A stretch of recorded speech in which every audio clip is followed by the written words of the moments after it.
हंगू में काजी तालाब check post पर दहशतगर्दों का हमला नाकाम बना दिया गया। पुलिस की भरपूर जवाबी कार्रवाई में एक दहशतगर्द हलाक हो गया। फायरिंग के तबादले में बहादुरी से लड़ते हुए 3 पुलिस जवानों ने जाम शहादत नोश किया। पुलिस हुक्काम के मुताबिक अहलकारों और दहशतगर्दों में 2 घंटे तक शदीद फायरिंग का तबादला जारी रहा। वफाकी वज़ीर दाखिला मोहसिन नकवी ने शहीद पुलिस अहलकारों को खराज अकीदत पेश किया और कहा कि शोहदा की कुर्बानियां रायगा नहीं जाएंगी।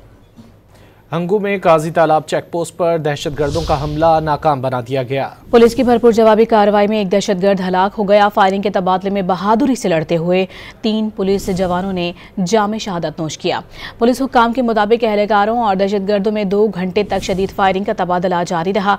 वफाकी वज़ीर दाखिला मोहसिन नकवी ने शहीद पुलिस अहलकारों को खराज अकीदत पेश किया और कहा कि शोहदा की कुर्बानियां रायगा नहीं जाएंगी। हंगू में काजी तालाब चेक पोस्ट पर दहशतगर्दों का हमला नाकाम बना दिया गया। पुलिस की भरपूर जवाबी कार्रवाई में एक दहशतगर्द हलाक हो गया। फायरिंग के तबादले में बहादुरी से लड़ते हुए 3 पुलिस जवानों ने जाम शहादत नोश किया। पुलिस हुक्काम के मुताबिक अहलकारों और दहशतगर्दों में 2 घंटे तक शदीद फायरिंग का तबादला जारी रहा।